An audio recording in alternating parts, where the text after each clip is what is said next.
Hello dear friend, welcome to exam Guruji. जैसा कि हमने आपको बताया था कि हम एक नई सीरीज शुरू कर रहे हैं। ये जो हमारी सीरीज है इसमें हम सबसे पहले जो है कंक्रीट को ले रहे हैं। कंक्रीट से जो है ये वेरी वेरी इंपॉर्टेंट चैप्टर है। आपको पता है कि concrete technology and design of concrete structure, तो ये दोनों का यहाँ पे मिक्सचर रहेगा। अप्रोक्सीमेट आपको 500 के आसपास क्वेश्चन जो है वो देखने को मिलेंगे। तो क्वेश्चन जो रहेंगे कुछ इस तरह के रहेंगे, जैसे कि हम यहाँ पे आपको लिखेंगे, जो हम बोलेंगे वो आपको सुनना है, और यहाँ पे जो मेन मेन पॉइंट होंगे वो यहाँ पर हम लिख कर आपको बताएंगे कि भाई ये पॉइंट जो है कैसे है और किस तरह से आया। तो जो प्रीवियस ईयर के क्वेश्चन है वही हम यहाँ पे डिस्कस करेंगे कि भाई जो क्वेश्चन पूछा गया था वो क्वेश्चन क्या था, और उसके साथ में जो डिटेल में होता है वो भी हम आपको यहाँ पे बताएंगे। तो देखिए, सबसे पहले जो क्वेश्चन यहाँ पे प्रीवियस ईयर के क्वेश्चन में पूछा गया था वो था मॉडुलस ऑफ रप्चर के ऊपर। तो मॉडुलस ऑफ रप्चर के ऊपर था कि भाई ये डिटरमाइन करता है, तो इसमें जो आप साइज यूज करते हैं, जो स्पेसिमेन होता है वो साइज क्या था, क्वेश्चन इस तरह का था। तो मॉडुलस ऑफ रप्चर जो उसका साइज था वो था 150 150 बाय 700 mm। ये साइज है मॉडुलस ऑफ रप्चर के स्पेसिमेन का। एंड ये मॉडुलस ऑफ रप्चर जो होता है इसको आप यूज करते हैं ताकि ये टेंजाइल स्ट्रेंथ जो होती है उसको फाइंड आउट कर सके, टेंजाइल स्ट्रेंथ जो होती है उसको फाइंड आउट कर सके। एक यहाँ पे हमारे आईएस कोड के अकॉर्डिंग एक नोट है, उसको भी आप देख लीजिए कि नोट क्या होता है। तो इंडियन स्टैंडर्ड का जो 516 कोड है वो आल्सो रेकमेंड करता है कि जो स्पेसिमेन आप यूज करेंगे मॉडुलस ऑफ रप्चर के लिए वो 100 बाय 500 mm का भी हो सकता है। ये हमारे इस आईएस कोड के अकॉर्डिंग बोल रहा है। ये आईएस कोड भी वेरी वेरी इंपॉर्टेंट है। Indian standard 516 100 by 100 into 500 mm, ये भी आप स्पेसिमेन साइज यूज कर सकते हैं मॉडुलस ऑफ रप्चर को फाइंड आउट करने के लिए। तो इसको भी आप अच्छी तरह से देख लीजिए, ये भी वेरी वेरी इंपॉर्टेंट है। अब नेक्स्ट वन क्वेश्चन क्या पूछा गया था वहां पर, जो क्वेश्चन था वो था कि भाई segregation, bleeding, bulking and creep, इन चारों में से आंसर तो आपको पता है कि ब्लीडिंग ही था। लेकिन ब्लीडिंग क्या होती है, सिग्रीगेशन क्या होती है, ये सारा कुछ हम यहाँ पे डिस्कस करेंगे। चार जो पॉइंट दिए होते हैं उन सभी के बारे में हम यहाँ पे डिस्कस करेंगे। सबसे पहले हम ब्लीडिंग देखते हैं कि ब्लीडिंग क्या होता है। भाई ब्लीडिंग बहुत ही ज़्यादा इंपॉर्टेंट है ये। तो ब्लीडिंग जो होती है, एक्सेस वाटर जो होता है वो सरफेस के ऊपर आ जाता है। एक्सेस वाटर जो होता है वो सरफेस के ऊपर आ जाता है। तो उससे क्या होता है कि जो हमारे सॉलिड पार्टिकल होते हैं, जैसे कि एग्रीगेट हो गया, बड़े बड़े पार्टिकल जो होते हैं वो सेटल डाउन हो जाते हैं, उसको आप ब्लीडिंग बोलते हैं। ये वेरी वेरी इंपॉर्टेंट है। तो क्वेश्चन जो है इस तरह से बन सकता है कि the property of fresh concrete in which the water in the mix tends to rise to the surface while placing and compaction, उसको आप ब्लीडिंग के नाम से जानते हैं। ये बहुत ही ज़्यादा इंपॉर्टेंट है। उसके बाद बल्किंग होती है। बल्किंग तो सभी को पता है कि बल्किंग क्या होती है, increase in the volume of fine sand. Volume जो होती है बढ़ जाती है, आपको पता है, तो उसको आप ब्लीडिंग के नाम से बल्किंग के नाम से जानते हैं। एक होता है क्रीप। क्रीप भी वेरी वेरी इंपॉर्टेंट है। क्रीप जो होता है आपको पता है कि टाइम पर ही डिपेंड करता है, टाइम डिपेंडेंट होता है। ये टाइम डिपेंडेंट होता है, टाइम पर डिपेंड करता है। कंटिन्यूस किस चीज़ पर आप लोड लगा रहे हैं तो वो क्रीप के अंदर ही आएगा। वेरी वेरी इंपॉर्टेंट है ये क्रीप भी। क्रीप को ऐसे आप ऐसे भी डिफाइन कर सकते हैं कि increase of strain in concrete. Concrete में स्टेन का इंक्रीज होना टाइम के साथ, उसको आप क्रीप के नाम से जानते हैं। It is also known as plastic flow. Creep को आप प्लास्टिक फ्लो के नाम से भी जानते हैं, प्लास्टिक फ्लो के नाम से भी आप इसको जान सकते हैं। एंड एक सेपरेशन होता है, इनकी सिग्रीगेशन होता है। सिग्रीगेशन, सिग्रीगेशन भी वेरी वेरी इंपॉर्टेंट है। सिग्रीगेशन में क्या होता है कि भाई जो बड़े बड़े कोर्सर पार्टिकल जो होते हैं वो स्मॉलर पार्टिकल, इनके फाइनर पार्टिकल से सेपरेट होते हैं, उसको आप सिग्रीगेशन के नाम से जाना जाता है। सिग्रीगेशन में हमारे जो आईएस कोड है उसने रेकमेंड किया गया है कि भाई जो कंक्रीट होता है उसको प्लेस 1.5 मीटर से ज़्यादा की हाइट से नहीं करना चाहिए। इनका फ्री फॉल जो होता है कंक्रीट का वो 1.5 मीटर से ज़्यादा का नहीं होना चाहिए। इन जनरल पर्पज़ के लिए भी होती है कंडीशन। एग्जाम में एसएससी जेई में कई बार पूछता है कि भाई जनरल कंडीशन के लिए 1 मीटर फ्री फॉल होना चाहिए कंक्रीट का। तो ये पॉइंट भी इंपॉर्टेंट हो जाता है एग्जाम के पॉइंट ऑफ व्यू से। अब जो नेक्स्ट क्वेश्चन पूछा गया था वो श्रिंकेज के ऊपर पूछा गया था। Shrinkage very very important, shrinkage का चैप्टर है ये। तो श्रिंकेज जो होता है contraction of concrete in the absence of load.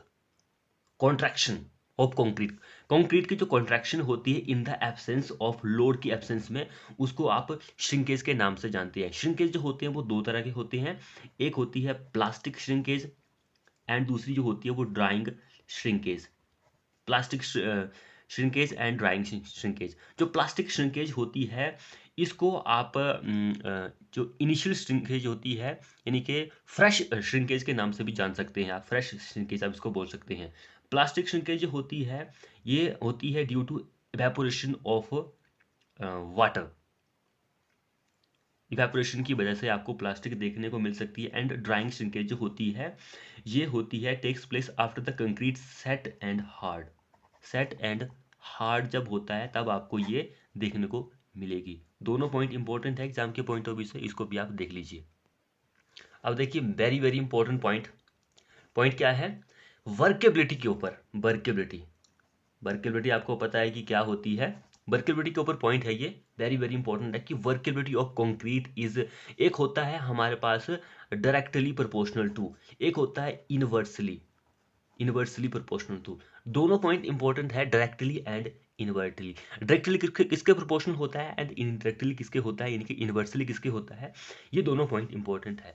अगर आप डायरेक्टली की बात करेंगे तो डायरेक्टली में क्या होता है कि ये ग्रेड ऑफ द एग्रीगेट, कौन सा ग्रेड आप यूज कर रहे हैं एग्रीगेट का, उस पर डिपेंड करता है। यानी कि directly proportional to grade of, grading of aggregate, grading of aggregate इस पर डिपेंड करता है। एंड इनवर्सली की अगर आप बात करेंगे तो टाइम ऑफ ट्रांजिशन, यानी कि टाइम ऑफ कितनी देर में आप उसको ट्रांजिस्ट कर रहे हैं, ट्रांसफर कर रहे हैं, तो उस पर डिपेंड करता है। ये दोनों पॉइंट एग्जाम के पॉइंट ऑफ व्यू से बहुत ज़्यादा इंपॉर्टेंट है, इसको आप अच्छी तरह से देख लीजिए कि भाई कौन सा डायरेक्टली होता है एंड कौन सा इनवर्सली होता है। इसलिए ये वर्केबिलिटी आपको पता है कि जो आपको ज़्यादा देखने को मिलती है वो राउंडेड एग्रीगेट जो होता है उसमें आपको वर्केबिलिटी ज़्यादा देखने को मिलती है, फ्लैकी में आपको कम देखने को मिलती है। तो ये राउंडेड हो गया हमारे पास एंड ये स्क्वायर का हो गया, इन दोनों में आपको ज़्यादा वर्केबिलिटी देखने को मिलती है। ये दोनों पॉइंट इंपॉर्टेंट है, इसको भी अच्छी तरह से देख लीजिएगा। अगला जो क्वेश्चन था वो था हमारे पास श्रिंकेज स्ट्रेन के ऊपर। श्रिंकेज स्ट्रेन के ऊपर, श्रिंकेज स्ट्रेन की अप्रोक्सीमेट वैल्यू जो होती है वो कितनी होती है, यहाँ पर ये पूछा गया था। सबसे पहले आपको श्रिंकेज स्ट्रेन जो होता है उसको जब आप एक्सप्रेस करते हैं तो किस में एक्सप्रेस करते हैं, एक्सप्रेस उसको किया जाता है लीनियर स्ट्रेन में। लीनियर स्ट्रेन में हम उसको एक्सप्रेस करते हैं, ये पॉइंट इंपॉर्टेंट है, लीनियर स्ट्रेन में इसको एक्सप्रेस किया जाता है। अगर इसकी वैल्यू की अगर हम बात करेंगे तो इसकी जो वैल्यू होती है वो 0.303, ये श्रिंकेज, टोटल श्रिंकेज की वैल्यू होती है फॉर द डिज़ाइन के पर्पज से। तो इंपॉर्टेंट है, दोनों को आप याद रखिए। एक्सप्रेस आप इसको लीनियर स्ट्रेन में कर सकते हैं एंड टोटल श्रिंकेज की वैल्यू जो होती है वो इतनी होती है। अगला जो क्वेश्चन पूछा गया था वो भी वेरी वेरी इंपॉर्टेंट है कि strength of concrete increase with, जो स्ट्रेंथ होती है हमारे कंक्रीट की वो भाई बढ़ती है, कैसे बढ़ती है, क्या क्या होता है उसमें, आप उसमें क्या करेंगे कि हमारी स्ट्रेंथ जो होगी वो बढ़ जाएगी, ये वेरी वेरी इंपॉर्टेंट है। तो जब आप वाटर सीमेंट रेशो जो रहता है उसको आप घटाएंगे तो हमारी स्ट्रेंथ ऑटोमेटिकली बढ़ जाएगी कंक्रीट की। एंड अगर आपका जो फाइनेस होता है उसको आप बढ़ाएंगे, फाइनेंस को बढ़ाएंगे, वही फाइनेंस जो होती है उसको बढ़ाएंगे तब भी हमारी स्ट्रेंथ बढ़ जाएगी। एंड क्यूरिंग जो होती है वो भी बढ़ जाती है, ये पॉइंट भी इंपॉर्टेंट है। एंड साइज ऑफ एग्रीगेट वो भी इंक्रीज हो जाता है वाटर सीमेंट रेशो को घटाने से। तो ये सारे पॉइंट इंपॉर्टेंट है हमारे एग्जाम के पॉइंट ऑफ व्यू से। अब अगला क्वेश्चन ये था कि भाई कंप्रेसिव स्ट्रेंथ जो होती है अगर आप 100 mm क्यूब को कंपेयर करते हैं किससे, 150 mm क्यूब से, तो किसकी जो है ज़्यादा होती है, किसकी लेस होती है, क्या होता है, ये क्वेश्चन जो है पूछा गया था। सो यहाँ पर मैं आपको बता देता हूँ कि भाई अगर आप 100 mm का क्यूब यूज करते हैं तो जो स्ट्रेंथ होती है वो 1.05 होती है। 150 mm का क्यूब यूज करते हैं तो 1 होती है स्ट्रेंथ 1.0, और 200 mm का करते हैं तो 0.95 होती है। और अगर आप 300 mm का क्यूब यूज करते हैं तो 0.87 स्ट्रेंथ होती है। तो इन दोनों के बारे में पूछा गया है, तो इन दोनों का जो रेशो होगा वो रेशो आप कर सकते हैं 1.00 ओवर 1.05। ये अगर आप करेंगे तो हमारे पास 95 आंसर आएगा। इट मीन्स कि 5% ज़्यादा होती है उसकी 100 mm के क्यूब की, क्योंकि 100 mm के देखिए यहाँ पे 1.05 तो ये 5% ज़्यादा स्ट्रेंथ होती है 100 mm के क्यूब की। इट मीन्स की मोर स्ट्रेंथ होती है जब आप 150 mm के क्यूब से कंपेयर करते हैं। फिलहाल आप इन सभी को भी याद कर लीजिए, हो सकता है कि ऐसा ही रेशियो से ऊपर आपको क्वेश्चन एग्जाम में पूछा जाए, तो आपको पता होना बहुत ही जरूरी है इस क्वेश्चन के बारे में। और एग्जाम में अगला क्वेश्चन ये पूछा जाता है कि भाई जो मॉडुलस ऑफ इलास्टिसिटी होती है कंक्रीट की, हमारे इंडियन स्टैंडर्ड 456 1978 के अकॉर्डिंग कितनी होती है? इंडियन स्टैंडर्ड 456 2000 के अकॉर्डिंग कितनी होती है? तो ये वेरी वेरी इंपॉर्टेंट है। ईसी तो 1978 के अकॉर्डिंग जो होती है वो 5700 अंडर रूट एफ सी के होती है, एंड 2000 के according 5000 under root F C के होती है। अंडर रूट एफ सी के जो होता है ये क्या होती है? कैरेक्टरिस्टिक्स कंप्रेसिव स्ट्रेंथ होती है, characteristics compressive strength in concrete. तो ये इंपॉर्टेंट है। अगला क्वेश्चन क्या पूछा गया था कि increase in the moisture content in concrete. अगर कंक्रीट में अगर हम मॉइस्चर कंटेंट को बढ़ाएंगे तो उससे क्या होगा? मॉइस्चर कंटेंट को बढ़ाने से क्या होता है भाई? Very very important, moisture content को बढ़ाने से क्या होता है? कंक्रीट में अगर आप वाटर की बात करेंगे तो वो बढ़ाएंगे तो उससे क्या होगा? अगर आप पानी को बढ़ाते हैं तो उससे क्या होता है? हमारा कंक्रीट जो होता है वर्केबल हो जाता है, यानी कि उसकी वर्केबिलिटी तो बढ़ती है, लेकिन उससे क्या होता है कि आपको लो स्ट्रेंथ देखने को मिलती है, लो स्ट्रेंथ देखने को मिलेगी। तो हमारा स्ट्रक्चर जो रहेगा वो ड्यूरेबल नहीं रहता है, ड्यूरेबल नहीं रहता है क्योंकि उसकी स्ट्रेंथ लो हो जाती है मॉइस्चर कंटेंट बढ़ने के साथ। तो ये देख लीजिए। अगला क्वेश्चन जो पूछा गया था वो क्या था? वो था कि भाई most commonly admixture which is prolong the setting and hardening time, यानी कि सेटिंग एंड हार्डनिंग को हार्डनिंग टाइम जो होता है उसको बढ़ाने के लिए किसको आप यूज करते हैं? हमारे ऑप्शन थे जिप्सम हो गया, कैल्शियम क्लोराइड, सोडियम सिलिकेट, इस तरह के ऑप्शन वहाँ पे दिए गए थे। तो आपको पता है कि जिप्सम जो होता है वही होता है जिसको आप सेटिंग टाइम एंड जो हार्डनिंग फाइनल सेटिंग टाइम होता है उसको बढ़ाने के लिए आप इसको यूज करते हैं। इसका परसेंटेज जो रहता है सीमेंट में 3 से 5% हम ऐड करते हैं, इसको रिटार्डर का नाम दिया गया है सीमेंट में। सो जो इसके एग्जाम्पल की बात करेंगे रिटार्डर जो होते हैं वो कौन कौन से हो सकते हैं? एक तो हमारे पास कैल्शियम सल्फेट हो गया, हमारे पास सल्फेट हो गया हमारे पास, जिप्सम तो मैंने आपको बता दिया, शुगर हो गया हमारे पास, एंड स्टार्च हमारे पास हो गया, and next one is cellulose हमारे पास एग्जाम्पल हो गया, फेरस एंड फेरिक, ये हमारे पास एग्जाम्पल हो गए रिटार्डर के। रिटार्डर के एग्जाम्पल दीज आर। तो रिटार्डर से आपको पता है कि एग्जाम में क्वेश्चन बन सकता है, क्योंकि जिप्सम जो है बहुत ज़्यादा इंपॉर्टेंट है, यहाँ से कई बार एग्जाम में क्वेश्चन पूछा गया है। अब अगला जो क्वेश्चन था वो आईएस कोड से पूछा गया था कि भाई एक आईएस कोड बताइए जो कि कंक्रीट मिक्स डिज़ाइन से रिलेट करता है। कंक्रीट मिक्स डिज़ाइन से कौन सा आईएस कोड रिलेट करता है? तो वो आईएस कोड था 10262। ये IS code concrete mix design से रिलेट करता है। अब उसके साथ ऑप्शन में कुछ और भी आईएस कोड दिए गए थे, जैसे कि 1343। अब ये किससे था? तो ये होता है हमारे पास प्री स्ट्रेस्ड कंक्रीट से। प्री स्ट्रेस का जो कंक्रीट होता है उसका आईएस कोड ये वाला होता है। एक और ऑप्शन में दिया गया था हमारे पास 516। ये तो मैंने आपको स्टार्टिंग में ही बता दिया था कि ये आईएस कोड जो होता है फ्लेक्चर स्ट्रेंथ के ऊपर है। अब आपको फ्लेक्चर स्ट्रेंथ जो फाइंड आउट करनी होती है कंक्रीट की, तो उसके बारे में ये आईएस कोड नोट में मैंने आपको बता दिया था कि नोट में ये वाला आईएस कोड यूज करना है आपको। एक और आईएस कोड था, वो था 303। तो ये general purpose of classification of plywood. अगर आपको प्लाईवुड जो है उसकी क्लासिफिकेशन करनी है जनरल पर्पज के लिए, तो ये हमारा आईएस कोड 303 ये उस आईएस कोड से रिलेट करता है। नेक्स्ट जो क्वेश्चन हमारे पास यहाँ पे पूछा गया था वो भी वेरी वेरी इंपॉर्टेंट है एग्जाम के पॉइंट ऑफ व्यू से। वो क्वेश्चन था टारगेट एवरेज कंप्रेसिव स्ट्रेंथ से भाई कितनी होती है स्टैंड। जैसे कि हमारे पास ऑप्शन में दिया होता कि M20 हमारे पास ग्रेड है कंक्रीट का, तो उसकी जो टारगेट कंप्रेसिव स्ट्रेंथ होगी वो कितनी होगी। तो वो फाइंड आउट करने से पहले आपको यहाँ पर जरूरत पड़ती है एक स्टैंडर्ड डेविएशन की। तो वो क्या होती है स्टैंडर्ड डेविएशन जो होती है,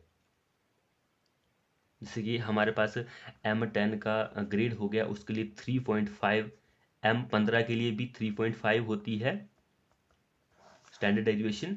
M20 की बात करें, M25 की बात करें, तो इन दोनों की 4.0 होती है स्टैंडर्ड डेविएशन की वैल्यू। और अगर हम यहाँ पे बात करें M30, M35, M40, M45, M50 इनकी बात करें, तो इन सभी के लिए जो स्टैंडर्ड डेविएशन की वैल्यू होती है वो 5.0 होती है। अगर आपको ये स्टैंडर्ड डेविएशन की वैल्यू पता है तब जाकर आप target average compressive strength find out कर सकते हैं। तो टारगेट एवरेज कंप्रेसिव स्ट्रेंथ जो होती है वो उसका फॉर्मूला होता है FCK प्लस 1.65 सिग्मा। सिग्मा जो होता है ये स्टैंडर्ड डेविएशन है। अगर आपको ये पता है तो आप इस क्वेश्चन को फाइंड आउट कर सकते हैं। तो ये चीज़ इंपॉर्टेंट है। अब एक क्वेश्चन ये पूछा गया था कि the diameter of needle in Vicat apparatus for initial setting time is. Diameter किसका, बिकाट apparatus की जो नीडल होती है उसका डायमीटर कितना होता है जिससे आप इनिशियल सेटिंग टाइम को फाइंड आउट करेंगे। तो जो नीडल होती है, नीडल सुई जो होती है उसका डायमीटर 1 mm का होता है। एंड उसमें आप प्लंजर यूज करते हैं, प्लंजर का जो डायमीटर होता है वो 10 mm का होता है। एंड जो प्लंजर की लेंथ होती है वो कितनी होती है, 40 से लेकर 50 mm उसकी लेंथ होती है। तो देखिए इतने सारे पॉइंट है, ये सारे पॉइंट आप याद रखिए। इसको लेकर भी क्वेश्चन बहुत बार पूछा गया है तो इसलिए मैंने आपको डिटेल में बता दिया है। अब एक क्वेश्चन ये पूछा जाता है बार बार कि भाई जी अगर आपको कंप्रेसिव स्ट्रेंथ यूज करनी है तो मिनिमम नंबर ऑफ क्यूब जो रिक्वायर्ड होते हैं टेस्टिंग के लिए वो कितने होते हैं। मिनिमम क्यूब रिक्वायर्ड और आपको कंप्रेसिव स्ट्रेंथ फाइंड आउट करनी है तो कितने क्यूब रिक्वायर्ड होते हैं। तो जो क्यूब रिक्वायर्ड होते हैं वो 3 क्यूब हम लेते हैं। तो जो हम क्यूब का साइज होता है हमारा वो रहता है 150 mm का क्यूब हम यूज करते हैं। देन हमारे पास जो सीमेंट एंड सैंड का जो रेशियो रहता है, सीमेंट एंड सैंड का जो रेशियो होता है वो 1:3 होता है। कॉमन क्वेश्चन है, ये सभी को पता है। For testing of compressive strength of cube the rate of loading जो होता है, जो हमारे पास रेट ऑफ लोडिंग जो रहती है, कितना भाई आप 1 मिनट में कितना लोड लगा सकते हैं, तो वो होता है 350 kg पर सेंटीमीटर स्क्वायर पर मिनट। 1 मिनट में आप 350 kg पर सेंटीमीटर स्क्वायर इतना लोड लगाते हैं, 350। तो ये भी इंपॉर्टेंट है। लोड हो गया, सीमेंट सैंड रेशो हो गया, क्यूब देखिए कौन सा यूज करते हैं क्यूब का। तो ये 3-4 पॉइंट है, इसको भी देख लीजिए। अब एक यूनिट वेट के ऊपर क्वेश्चन पूछा जाता है बार बार। यूनिट वेट जो होता है कि भाई हमारे पास लाइट वेट का हो गया, एक लाइट वेट कंक्रीट हो गया हमारे पास, उसका कितना होता है। एक ऑर्डिनरी हमारे इनके पीसीसी समझ लीजिए, ऑर्डिनरी ओपीसी का कितना होता है। Ordinary Portland, ordinary wet concrete हो गया या फिर पीसीसी हो गया, प्लेन कंक्रीट हो गया, तो कितना होता है। लाइट वेट की अगर बात करेंगे हम यहाँ पे तो उसका होता है 800 से लेकर 1600 kg पर क्यूबिक मीटर, इतना हो गया। ऑर्डिनरी वेट कंक्रीट की बात करेंगे तो उसका हो गया 2400 kg पर क्यूबिक मीटर। आरसीसी की अगर हम बात करेंगे, यहाँ पे पीसीसी भी आप लिख सकते हैं, प्लेन सीमेंट कंक्रीट हो गया। आरसीसी की बात करेंगे तो 2500 kg पर क्यूबिक मीटर हो गया। तो ये 3-4 पॉइंट इंपॉर्टेंट है। आई थिंक ये दोनों तो कॉमन है, लेकिन लाइट वेट का देख लीजिए, ये एग्जाम में ये क्वेश्चन पूछा गया था, इसके ऊपर क्वेश्चन था। बाकी तो ये दोनों चीज़ें कॉमन है, कई बार मैं आपको बता चुका हूँ। आपको कई स्टूडेंट हो गए जिनको पता ही होगा कि भाई किसका कितना होता है। अब क्वेश्चन जो था एक रेशियो के ऊपर पूछा गया था। रेशियो के ऊपर था कि भाई M10 का जो रेशियो होता है वो कितना होता है। 1:3:6 ये होता है। M15 की अगर बात करेंगे 1:2:4 होता है। M20 की बात करेंगे तो 1:1.5:3 ये M20 का होता है। M25 की बात करेंगे तो 1:1:2 ये होता है M25 का रेशियो। इसमें जो M होता है वो किसको रेफर करता है, मिक्स को। M जो होता है वो मिक्स को रेफर करता है। एंड यहाँ पे जो नंबर दिया गया है, ये नंबर जो होता है, अगर आप 150 mm साइज का क्यूब यूज करते हैं तो उसकी 28 दिनों तक क्यूरिंग करते हैं तो उसकी कैरेक्टरिस्टिक्स कंप्रेसिव स्ट्रेंथ को ये एक्सप्रेस करता है, जो कि होती है न्यूटन पर mm स्क्वायर में। कॉमन चीजें हैं। जिसने भाई चैनल को सब्सक्राइब नहीं किया अभी तक वो कर लीजिए और साथ में बेल आइकन को प्रेस भी कर लीजिए। ये हमारी कंक्रीट की फर्स्ट वीडियो है। हम चाह रहे थे कि कुछ इस तरह से वीडियो बनाए आप सभी के लिए, क्योंकि जो एमसीक्यू का तरीका होता है उसमें हम ज़्यादा लिख नहीं पाते हैं कि भाई क्या लिखना है, वहाँ पर स्क्रीन पर ही लिखना पड़ता है। तो यहाँ पे पेन और कॉपी पर लिख रहे हैं, तो यहाँ पर हम थोड़ी ज़्यादा आपके लिए इंफॉर्मेशन प्रोवाइड कर सकते हैं। अगला जो क्वेश्चन था वो पूछा गया था हमारे पास पॉइजन रेशियो से ऊपर। पॉइजन रेशियो से ऊपर ये क्वेश्चन जो है वो पूछा गया था कि कंक्रीट का कितना होता है भाई, इंक्रीज होता है, कैसे इंक्रीज होता है, किसका इंक्रीज होता है। तो ये क्वेश्चन पूछा गया था। तो जो पॉइजन रेशियो की वैल्यू होती है वो वेरी करती है कंक्रीट के लिए 0.15 से लेकर 0.20 तक वैल्यू जो है वो वेरी करती है कंक्रीट के लिए। एंड जो पॉइजन रेशियो होता है वो मोर होता है, किसके लिए मोर होता है, रिचर मिक्स के लिए, अगर आप उसको कंपेयर करते हैं लीन मिक्स से। तो रिचर मिक्स के लिए पॉइजन रेशियो ज़्यादा होता है भाई, ये ज़्यादा होता है as compare to lean mix जो होता है। सो नेक्स्ट जो क्वेश्चन पूछा गया था वो बॉयड रेशियो से ऊपर था कि भाई जो बॉयड रेशियो होता है, अगर सीमेंट की अगर आप बात करेंगे तो उसमें 40% आपको बॉयड्स देखने को मिलेंगे सीमेंट में, ये हो गया। सो यहाँ पे ये क्वेश्चन पूछा गया था कि भाई अगर 1% of void in concrete mix would reduce its strength by about, कितने परसेंट रिड्यूस करेगा स्ट्रेंथ अगर आपके कंक्रीट में 1% जो है वो वॉइड रेशियो है तो।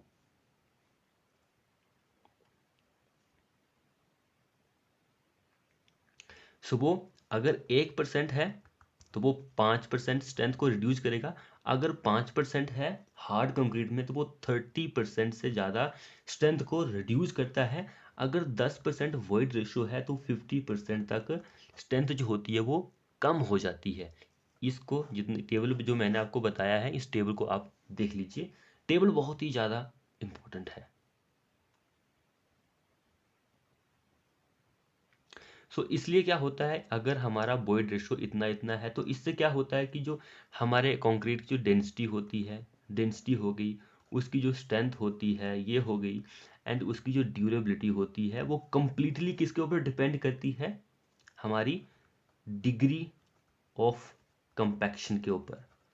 डिग्री ऑफ कंपैक्शन जो होता है उसके ऊपर ये तीन चीज़ें डिपेंड करती है। डेंसिटी हो गई, स्ट्रेंथ हो गई, ड्यूरेबिलिटी हो गई, डिग्री ऑफ कंपैक्शन पे डिपेंड करेगी। लिख लीजिए। अब जो अगला क्वेश्चन पूछा गया था वो हमारा फाइननेस मॉडुलस के ऊपर पूछा गया था, मॉडुलस पे पूछा गया था। अब यहाँ पे कंफ्यूजन चीज़ ये है कि भाई फाइननेस मॉडुलस किसका पूछा था, एग्रीगेट का या फिर जो सैंड होता है उसका पूछा था, किसका पूछा था, एग्रीगेट या फिर सैंड, किसका पूछा था। तो भाई दोनों का पूछा जाता है एग्जाम में, सैंड का हो या फिर फाइन एग्रीगेट का हो। यहाँ पर हमारे पास तीन तीन केसेस आते हैं। तीनों केसेस मैं आपको यहाँ पे बताऊंगा कि भाई अगर आप सैंड की बात करेंगे तो सैंड जो होता है, एक हमारे पास फाइन सैंड आता है, उसका 2.2 से लेकर 2.6 होता है। मीडियम सैंड की अगर आप बात करेंगे तो उसका 2.6 से लेकर 2.9 होता है। एंड कोर्स सैंड की अगर आप बात करेंगे तो उसका 2.9 से लेकर 3.2 होता है। ये फाइनेस्ट मॉडुलस होता है सैंड के लिए, सैंड के लिए। अब यहाँ पे हम बात करते हैं एग्रीगेट के ऊपर। भाई एग्रीगेट हमारे पास एक होता है फाइन एग्रीगेट होता है हमारे पास। फाइन एग्रीगेट उसका होता है 2 से लेकर 3.5 फाइनेस्ट मॉडुलस होता है। एक होता है हमारे पास कोर्स एग्रीगेट। कोर्स एग्रीगेट का जो होता है 5.5 से लेकर 8 होता है। यहाँ पर बीच में हमारा मीडियम भी आ सकता है। मीडियम एग्रीगेट के लिए 3.5 से लेकर 5.5 होगा। कोर्स के लिए 5.5 से 8 होता है। एक होता है all in one aggregate. All in one aggregate जो होता है उसके लिए जो होता है 3.5 से 6.5 होता है। तो ये एग्रीगेट के लिए हो गया हमारा। अब एक क्वेश्चन ये पूछ जाता है फैक्टर ऑफ सेफ्टी के ऊपर। Factor of safety, factor of safety जो होती है वो रेशियो होता है किसका, इज द रेशियो ऑफ किसका होता है, strength of material, strength of material to the permissible permissible stress का, परमिसिबल स्ट्रेस का रेशियो होता है। Strength of material to the permissible stress का ये रेशियो होता है फैक्टर ऑफ सेफ्टी। अगर हम यहाँ पे स्टील की बात करेंगे कि भाई स्टील के लिए जो पार्शियली सेफ्टी फैक्टर होता है, पार्शियली सेफ्टी फैक्टर वो 1.15 होता है। कंक्रीट के लिए कितना होता है, 1.5 होता है। ये हमारे पास पार्शियली फैक्टर ऑफ सेफ्टी हो गया। एक होता है factor of safety. Factor of safety जो होता है वो कंक्रीट के लिए 3 होता है एंड स्टील के लिए 1.78 से लेकर 1.8 तक वेरी करता है।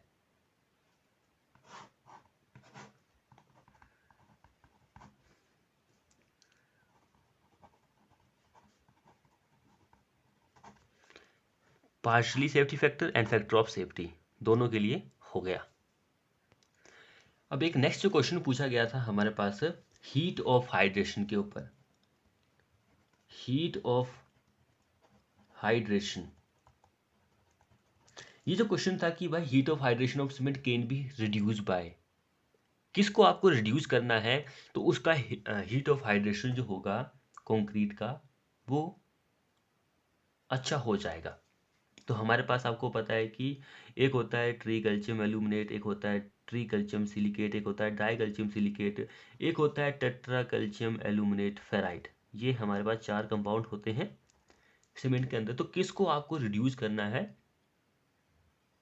किसका प्रोपोर्शन आपको कम करना है, तो heat of hydration of cement can be reduce by, heat of hydration कम हो जाएगी। किसको आपको रिड्यूस करना है तो कम हो जाएगी। तो आपको पता है कि भाई एल्यूमिनेट की कितनी होती है, 865 जूल पर ग्राम होती है। इसकी होती है 500 जूल पर ग्राम। इसकी 260 हाँ 260 ही होती है जूल पर ग्राम एंड 420 इसकी होती है। तो सबसे ज़्यादा किसकी है, इन दोनों की है, 865 500। तो इन दोनों को आपको कम करना है तो हमारी हीट ऑफ हाइड्रेशन ऑटोमेटिकली कम हो जाएगी क्योंकि इन दोनों की पहले से ही कम है। सो लास्ट क्वेश्चन हमारे इस सेशन का, क्योंकि ये एक डेमो के लिए वीडियो हमने बनाई थी और आप कमेंट बॉक्स में ये कमेंट कीजिए कि आपको ऐसी ही वीडियो चाहिए। मैं लिख रहा हूँ, आपको बता रहा हूँ कि जो MCQ होते हैं उस तरह की वीडियो मैं आपको बनाकर प्रोवाइड करूँ। तो कमेंट बॉक्स में ज़रूर लिखिए कि भाई किस तरह की वीडियो आपको प्रोवाइड करवाऊँ। जो क्वेश्चन पूछा गया था कि भाई minimum water cement ratio required for full hydration of cement के लिए, फुल हाइड्रेशन ऑफ सीमेंट के लिए मिनिमम वाटर सीमेंट रेशियो जो होता है वो कितना होता है, ये क्वेश्चन वहाँ पर पूछा गया था। तो मिनिमम 0.36 आंसर ये वहाँ पर था। तो आपको पता है कि टोटल 38% जो वाटर होता है by the wait of cement required होता है फुल हाइड्रेशन के लिए, फुली हाइड्रेशन के लिए 38% पानी की आपको ज़रूरत होती है। एंड उसमें से 38 में से जो 23% होता है पानी बाय वेट ऑफ सीमेंट। ये बाय वेट ऑफ सीमेंट है, चाहे ये हो चाहे ये हो, चाहे इसके बाद 15% वो भी आएगा, वो वेट ऑफ सीमेंट ही आएगा। तो 23% of bye weight of cement is required for hydration of cement के लिए। हाइड्रेशन ऑफ सीमेंट के लिए 23% चाहिए। बाकी जो 15% हमारे पास, पहले इसको देख लेते हैं। 23% हाइड्रेशन ऑफ सीमेंट के लिए रिक्वायर्ड होता है। तो इस पानी को आप बोलते हैं बाउंड वाटर। बाउंड वाटर देखिए, BOUND, बाउंड वाटर बोल के नाम से जानते हैं। क्योंकि ये आपको जो सीमेंट के केमिकल होते हैं उनके साथ रिएक्ट करता है, इसलिए इसको बाउंड वाटर के नाम से जाना जाता है। जो 23% होता है जो हाइड्रेशन के लिए जरूरी होता है। अब 15% की बात करते हैं, तो 15% जो होता है by weight of cement is required to fill the cement gel pore. 15% water जो होता है ये रिक्वायर्ड होता है सीमेंट जेल पोर्स के लिए। तो इसको आप जेल वाटर के नाम से भी जानते हैं, जेल वाटर के नाम से जानते हैं। बाउंड वाटर, जेल वाटर, दोनों को याद रखिए। हो सकता है कि gel water and bound water से एग्जाम में क्वेश्चन आपसे पूछा जाए। तो फ्रेंड्स, ये थे हमारे मोस्ट एक्सपेक्टेड क्वेश्चन। हमने 20 क्वेश्चन यहाँ पे डिस्कस किए हैं। 20 के यहाँ पर बहुत सारे पॉइंट भी बन रहे थे, तो वो भी हमने यहाँ पे क्लियर किए हैं। अगर आपको ऐसी वीडियो चाहिए तो आप कमेंट बॉक्स में कमेंट कीजिए, अदरवाइज हम आपको जो क्वेश्चन है वो स्क्रीन पर होंगे और आपको आंसर वहाँ पे बता देंगे। तो मिलते हैं ऐसी नेक्स्ट वीडियो के साथ।